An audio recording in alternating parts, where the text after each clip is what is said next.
foolish, especially if the media continue to go crazy over Trump as much as they have. So, for example, last night we found out that Omarosa, who was a contestant on The Apprentice and then was in the White House for nearly a year, she had left the White House. There was a story by April Ryan, who really hates Omarosa, suggesting that Omarosa had been forcibly ejected by Secret Service from the White House. Secret Service denied this, but you can see the chortling on CNN over what appears to have been fake news.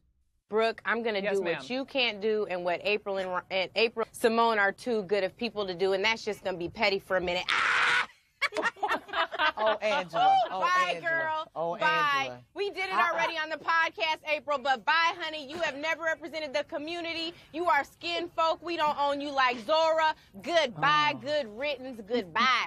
Deuces. Angela, Out. Angela, you know I have much love for you, but you know what? I don't delight in anyone's demise. I'm not delighting in her demise. I wish her the best, but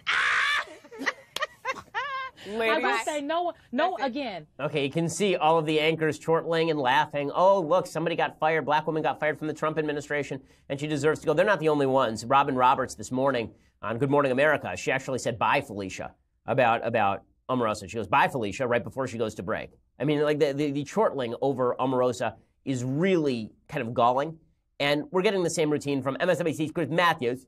And Trump's on the ropes. She just resigned. She just leave. I get up in the morning, come out of that show, come on here, my suit's all wrinkled. Don't even own an iron. What do I need an iron for? I just come in here. I don't even go to sleep in a bed. I just sleep in this chair with the rolling wheels on the bottom. They roll me over. They wake me up and they say, go, boom, hardball, go, Chris Matthews, go. Do you think we'd be better off if this president simply resigned after all this concern about his behavior in the past and his current comments and turned it over to Vice President Pence? Would we be better off? You know what Tough I want question, to see is but I I'd love want an to see answer the from end of you. I did not want to see this president go in place. I favor these investigations that people are talking about, and certainly the investigation we're seeing on Russia. And that's the only way we're going to be able to see a change, is if the facts come out and there is, in fact, a reason through Congress for some kind of proceeding. And right now, that's what we have to let happen. But at the same time, we cannot let go. And this is the message we heard from Alabama and Virginia, this economic message of people that want us to simply focus on these bread and butter issues and to stand up for them every step of the way. Okay, so this idea that he's going to resign and that we're 1 second away from resignation, it's one of the reasons why the Democrats have placed so much heavy burden on the Russia investigation. They think that they're 5 seconds away from impeaching Trump. Bret Stephens has an interesting column over at the New York Times. Stephens, of course, is maybe the last remaining quote-unquote never-Trumper. So one of the distinctions that people have been making, one of the labels people have been using wrongly, in the same way that neoconservative came to mean anyone who's for the Iraq War, even though neoconservative originally meant a bunch of people who were Marxists, who became conservative when they were disillusioned by leftism. It now became, anyone who backed the Iraq War. The term never-Trumper has been applied to a bunch of people who are not, quote-unquote, never-Trump, who don't spend their days trying to take down Trump. So I was never Trump during the election cycle, meaning I didn't vote for the president in the general election or in the primary. But once he was the president, that no longer applies, right? Never Trump just meant my vote. It didn't mean my support. It didn't mean my belief that he could change. It didn't mean my support for his various policies. There are a few people who are, quote-unquote, never Trump who've sort of maintained this position that nothing Trump does can ever be right. Bret Stephens seems to be one of them over at the New York Times. And I like a lot of Bret's work, but that's the position that he's taken. But he has a column today where he says that Democrats are making a huge mistake. If they think that Trump is just going to be ousted because they don't like him or because his approval rating is 35%, they're neglecting the fact that the economy is still booming under President Trump. They're neglecting the fact that a solid tax cut will help the economy, that we had 3.3% GDP growth in the last quarter, that the stock market is at record highs. He says with the economy good, if Trump could shut his mouth for 5 seconds, he'd win re-election, and he could do so relatively easily because his governance has not been nearly as controversial or as difficult as has been the rhetoric that has surrounded him.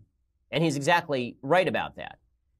So the only person who can really get Trump in trouble and continue to get Trump in trouble is Trump. One of the ways he could do that is theoretically by firing Robert Mueller. Now, as I mentioned yesterday, there is this text message that was sent from a member of the Mueller team to his mistress. He was married to his mistress, in which he talked about having an insurance policy against Trump winning in August of 2016. It's not clear what that meant, but it's pretty clear that the Mueller investigation is compromised to a significant degree.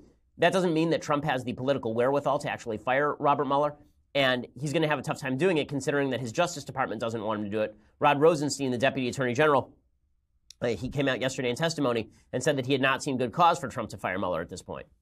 In testimony before the Senate Judiciary Committee, you said that you would only fire Special Counsel Mueller for good cause, and that you had not seen any yet. Several months have passed since then. Have you seen good cause to fire Special Counsel Mueller? No. Thank you. If you were ordered today to fire Mr. Mueller, what would you do? As I've explained previously, I would follow the regulation. If there were good cause, I would act. If there were no good cause, I would not. And you've seen no good cause so far? Correct. Thank you. Okay, so he's basically saying that if Trump wants to fire Mueller, he's going to have to do it himself. Now, as I'll explain later, Trump does have the power to fire Mueller. He has an enormous amount of discretion. In fact, he could actually call up Mueller right now, not just fire Mueller. He could call up Mueller now and say, I want you to drop this investigation. This investigation is over. Right? He could actually just do that. He wouldn't even have to fire him. He could call him up and order him to drop the investigation, and then if Mueller refused, then he could fire him. I'll explain that a little bit later in the big idea. But the thing that is really important to notice here is that the Democrats are hanging their hat on an investigation that is already fatally compromised, whether or not Trump fires Mueller. So the Roy Moore is out, therefore Donald Trump is done. That line is not going to wash. It's not going to play. That's not how this stuff works, right? Republicans thought that after Ken Starr, Clinton was done, he left office with a 66% approval rating. He picked up seats in 1998 elections. And Al Gore should have won the 2000 election if he hadn't been one of the worst candidates ever, if he hadn't actually been a walking block of wood. Okay, so I now want to turn to what is, to me, one of the more insane pieces I have seen recently. The social left wants to have it both ways. On the one hand, they want to say that sexual promiscuity and sexual liberation is a grand and glorious thing for everyone involved. On the other hand, they want to say that everyone's subjective perception of sexual conduct must be taken seriously. Well, you can't have it both ways. Either sex is generally a good so long as it is quote-unquote consensual, and they never define exactly what level of consent is necessary because sometimes they say Monica Lewinsky could consent, sometimes they say she couldn't. Sometimes they say 13-year-old girls can consent. Sometimes they say they can't. But in any case, the left has this weird ethos where they know bad when they see it. They have a Potter Stewart ethic with regard to that. Potter Stewart's the guy who said that he couldn't define pornography, but he knew it when he saw it. The left has that with regard to sexual ethics more broadly. So evidence of this, Zoe Heller is a columnist for The New Yorker, and she writes an entire piece called In Defense of Adulterers. They talk about how adultery is natural and normal and probably good. So she starts off by talking about how our increasingly licentious behavior has not been reflected in more tolerant public attitudes toward infidelity. We've become considerably more relaxed about premarital sex, gay sex, and interracial sex, but our disapproval of extramarital sex has been largely unaffected by our growing propensity to engage in it. We're eating forbidden apples more hungrily than ever, but we slap ourselves with every bite. According to a 2017 Gallup poll, Americans deplore adultery at much higher rates than they do abortion, animal testing, or euthanasia. Now, by the way, I think adultery is less of a sin than abortion. Because murder outranks adultery in the pantheon. But in any case, this columnist writes that there is something about adultery that we need to get over. We just need to get over adultery. And then they wonder why it is that men are not taking seriously admonitions about sexual morality. In order for men to act in sexually moral fashion, or for women to act in sexually moral fashion, that must be built into a society that suggests male and female roles and what sex's role in life is. Okay, I think that you can come up with a series of thou shalt not, right? Thou shalt not do X, thou shalt not do Y. But the problem is a definitional one.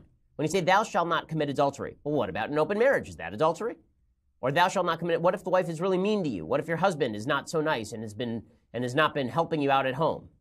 And the problem is that we as human beings have a strong tendency to redefine terms. So thou shalt nots may seem clear on paper, but in practice, they get very unclear once human brains wrap around them, which is why you need an entire system of thought. You need a worldview in order to effectuate thou shalt not.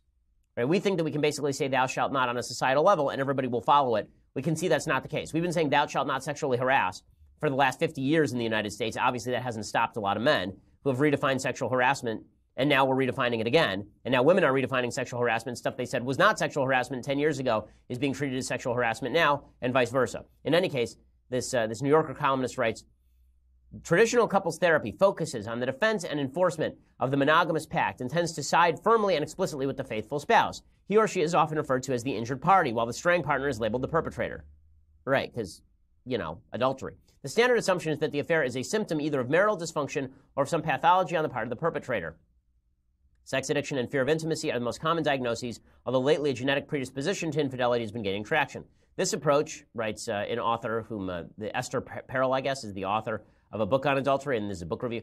This approach, Esther Perel believes, does little justice to the multifaceted experience of infidelity. Oh, boy.